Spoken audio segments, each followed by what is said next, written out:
अस्सलातु वस्सलामु अलैका या रसूल अल्लाह व अला आलिका व अस्हाबिका या हबीब अल्लाह। अस्सलातु वस्सलामु अलैका या नबी अल्लाह व अला आलिका व अस्हाबिका या नूर अल्लाह।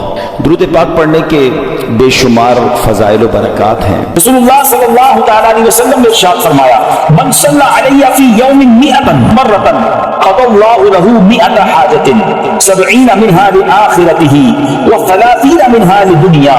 आका फरमाते हैं, जिसने रोजाना मुझ पर 100 मरतबा दुरूद भेजा, अल्लाह अज़्ज़ा व जल्ल उसकी 100 हाजात पूरी फरमाएगा। 100 दुरूद पाक 100 हाजतें पूरी होंगी।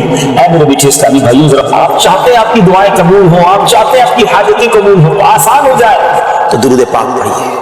हबीब सल्लल्लाहु तआला अला मुहम्मद सल्लल्लाहु अलैहि वसल्लम। मगर अच्छी तरबियत क्यों जरूरी है? आज हमारे पहला टारगेट होता है बच्चा स्कूल कौन सी पढ़ेगा।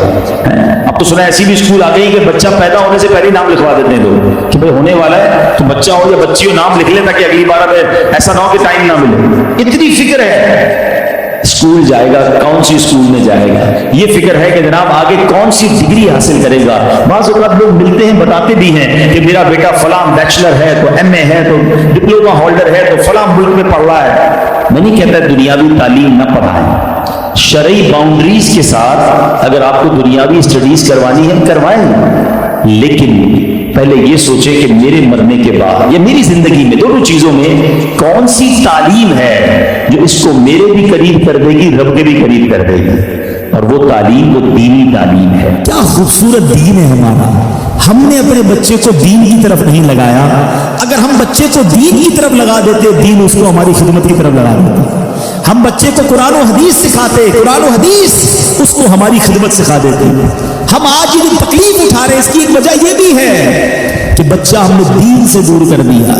अगर आप चाहते हैं कि आपके बुढ़ापे का सहारा आपके बच्चे बने, आपके मरने के बाद भी आपके लिए सदका जारिया बने, तो आपने अपने बच्चों को दीन की तरफ लाना है। कुछ औलादे वो हैं जिनकी माँ बाप ने तरबियत ऐसी की, हम नहीं जाते तो खुद राब्ता कर रहे होते हैं कि माँ का इंतकाल हो गया, यार कुछ कुआं खुदवाना है, कोई मस्जिद बनानी है, तो मदरसे में मेरी माँ के लिए मुझे कुछ करना है। क्यों? माँ ने तरबियत ऐसी की, वालिद ने तरबियत ऐसी की, उन्हें माहौल ऐसा दिया कि माँ बाप के मरते ही उन्हें फिक्र हो गई कि मेरी माँ कब्र में अकेली है, मेरा वालिद कब्र में अकेला है, उसने रोज मुझे खाना खिलाया था, आज मैं रोज उसे सवाब पहुंचाने का कोई इंतजाम करूं। ये उस बच्चे के दिल में ख्याल कैसे आया? क्योंकि अल्लाह ने उसे अच्छा माहौल अता किया, माँ बाप ने उसको उस माहौल की तरफ बढ़ाया। तो खुदारा अपने बच्चों की ऐसी तरबियत करो कि बुढ़ापे में भी तुम्हारा साथ दे और मरने के बाद भी तुम्हारे लिए सदका जारिया का बाइस बन जाएं। आपके बच्चे आपके कदमों में रहेंगे अगर आपने बच्चों को दीनदार बना दिया। अल्लाह करे ये फॉर्मूला समझ आ जाए ना। हम समझते बच्चा मेरी बात माने, मेरी क्यों नहीं मानता? अरे पहले से अल्लाह रसूल की बात बनाने वाला बना दो, ये तुम्हारी भी मानने वाला बन जाएगा। क्योंकि जब ये जाएगा ना दीन की तरफ, इसे कुरान माँ बाप की तरफ भेजेगा, इसे हदीस माँ बाप की तरफ भेजेगी, इसे उलमाए किराम माँ बाप की तरफ भेजेंगे। तो मैं यहाँ वालिदैन से गुजारिश करूंगा।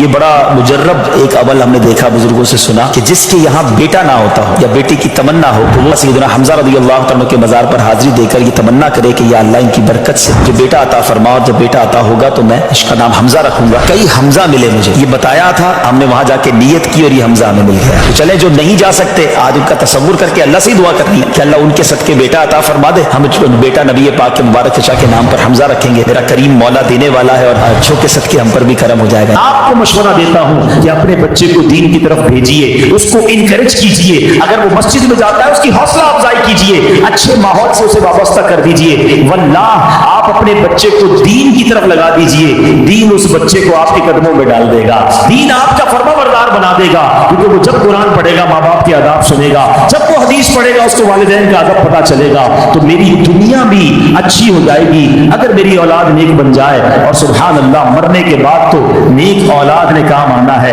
लोग कहते हैं हमारे बच्चों को बहुत सारे सॉफ्टवेयर आते हैं। अरे जनाब बहुत सारे मोबाइल के इसको फंक्शंस आते हैं। मुझे बताओ ना, मेरे मरने के बाद मेरी कब्र पर बैठकर गूगल, याहू, व्हाट्सएप या जनाब ईमो खोलकर मुझे वो इशारे सवाब करेगा, या कुरान पढ़ना आता होगा तो सवाब पहुंचाएगा, नमाजी होगा तो मेरे लिए दुआ करेगा। मैंने نے اس کو سخاوت کی عادت ڈالی ہوگی تو صدقہ خیرات کر کے میرے لیے صدقہ جاریہ کا باعث بنے گا.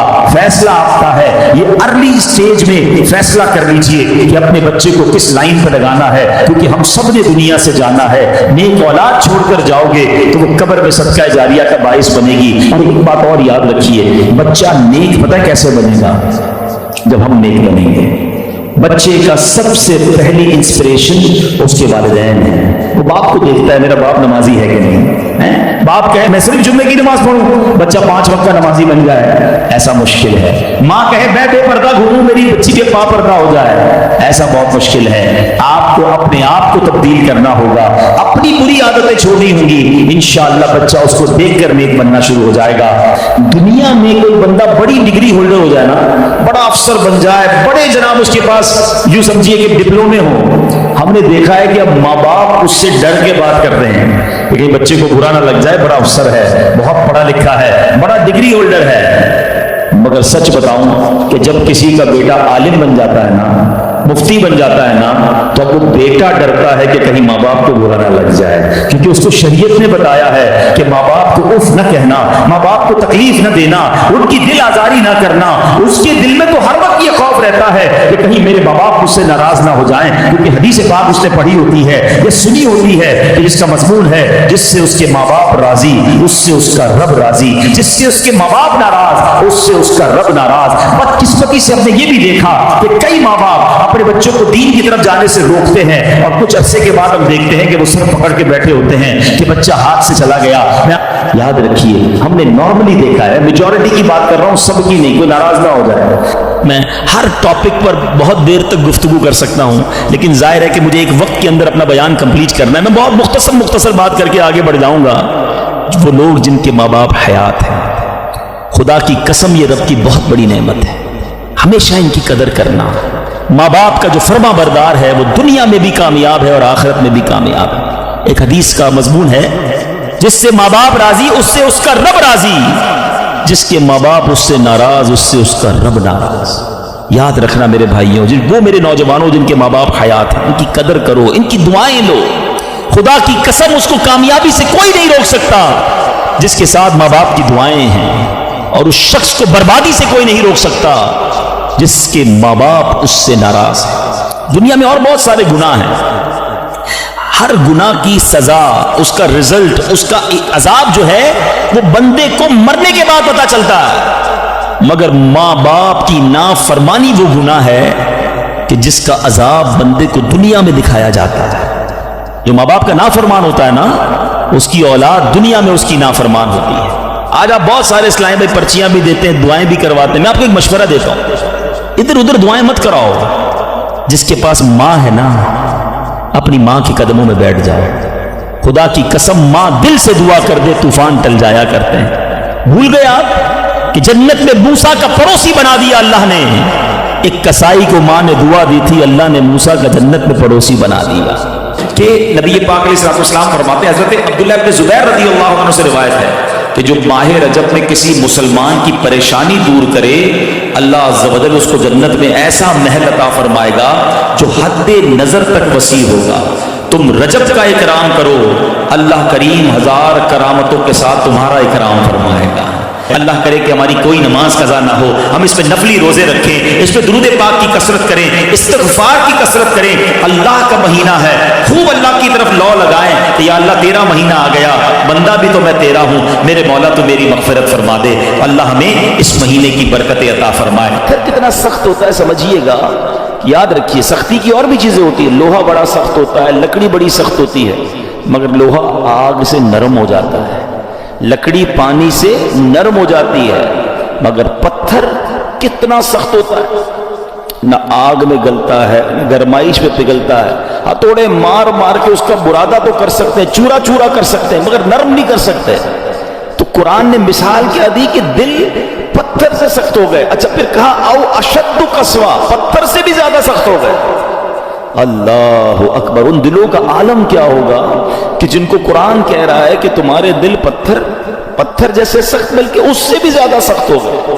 اللہ اکبر. اے میرے پیارے اسلام, حالانکہ پتھر کی ایک اور تعریف قرآن خود آگے بیان فرما رہا ہے وَإِنَّ مِنَ الْحِجَارَةِ لَمَا يَتَفَجَّرُ مِنْهُ الْأَنْهَارُ، پتھر میں تو کچھ وہ ہیں جن سے ندیاں بہتی ہیں، وَإِنَّ مِنْهَا لَمَا يَشَّقَّقُ فَيَخْرُجُ مِنْهُ الْمَاءُ